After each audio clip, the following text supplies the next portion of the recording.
I'd wear as like a reviewer if I like went places. Like I can pull this Jeremy off. James right now. You kind of look like Jeremy James. I guess without the beard. Or He sometimes doesn't really. He doesn't have a beard that much. Yeah, but like without the cool hair. Yeah. Like So today we found out that we are the white Key and Peele. I'm Key, no. Yeah, Key's the tall one. Come on, man. Tall, Watch lanky Keanu. one. And you're Peele, the short guy with glasses. Short guy with glasses. Today, we also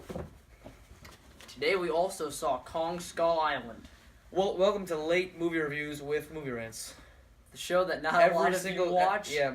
For the ones who do, I hope enjoy. No, I do enjoy. That's And I'm good. making a guest appearance. Because we saw the movie together, and this was your second time watching it. Today we watched Kong Skull Island, which is the newest and most recent franchise into the Kong genre, which is, I guess, Kong's not a genre. It's more of like monster The Godzilla movies. verse right now. Yeah, we have a Godzilla verse, which started with the first Godzilla. And this Kong movie, I don't know who the director is, but it stars Tom Hiddleston, Brie Larson, Samuel L. Jackson, John Goodman, and a couple other people. What's the beard? That actor's name? You know, the crazy World War II guy? John C. Reilly. John C. Reilly. What are the good things about this movie? Well, first off, as I mentioned, it has a really good cast. Each one of the members plays a very specific role, and they do a good job with it. I'm cutting the heads off skull crawlers right now. You just can't see them. Skull crawlers? Yeah.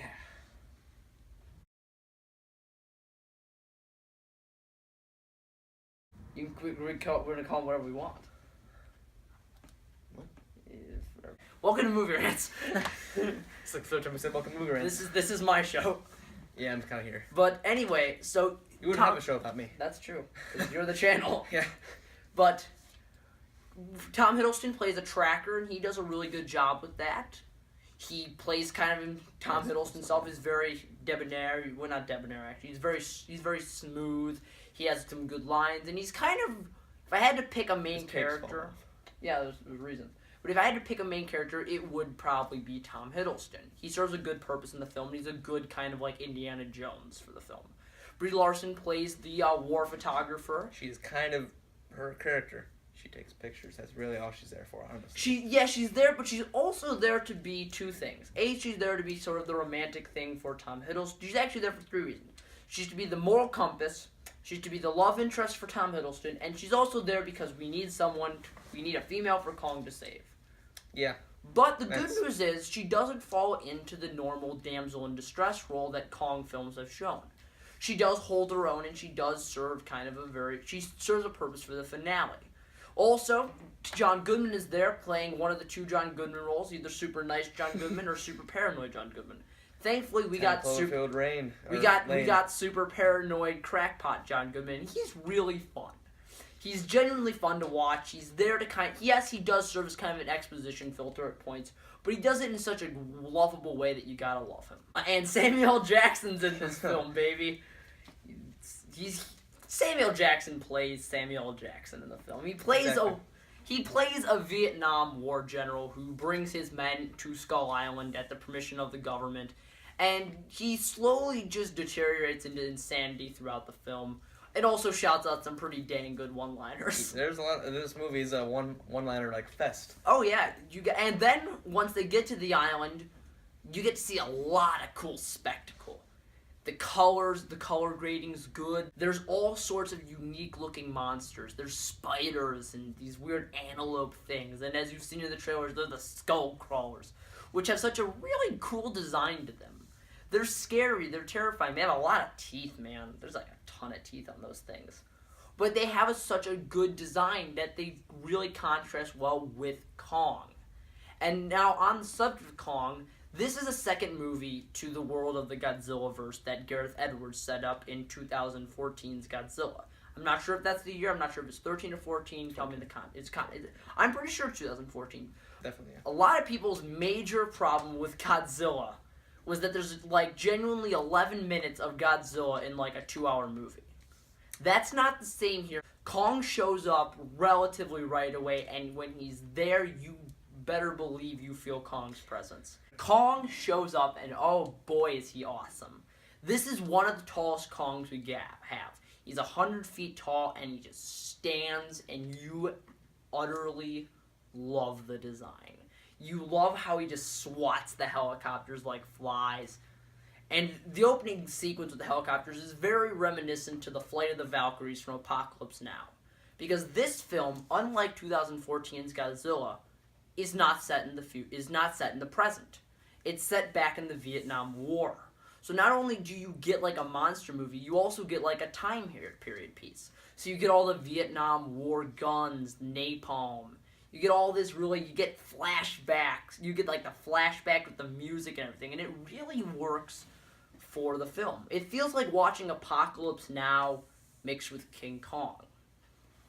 And the action sequences, whether they're on helicopters or on the ground, it's Kong versus Skull Crunchers. It's Crawlers. Skull Crawlers. Listen, buddy. Even the film said you can call them whatever you want. Yeah. But the Skull Crawlers, everything's such a unique design. And the Skull Crawlers themselves are some pretty cool monsters. All in all, I really like the film for what it is. If you're going to get good characters, then go watch Manchester by the Sea. Or La La Land. But this film is what it is. It's a monster. The film knows what it is. The film automatically knows what it is. The difference between this and 2014's Godzilla, which I swear is 2014. If it's not, I'm going to be really angry. Because I keep saying 2014's Godzilla. 2014's Godzilla is 2014's Godzilla wanted to root itself in realism. It wanted to be Godzilla if it was on ground level, if you saw humans interacting. But Kong Skull Island realizes, hey, I'm a monster movie. I'm going to be a beat-it-up action. It's going to look awesome. So that's what it goes for. There are scenes that are utterly ridiculous. They're so campy. Yeah. There are scenes that are actually done really well. There's good stylized fighting. Kong himself is a great character. There's some very creative,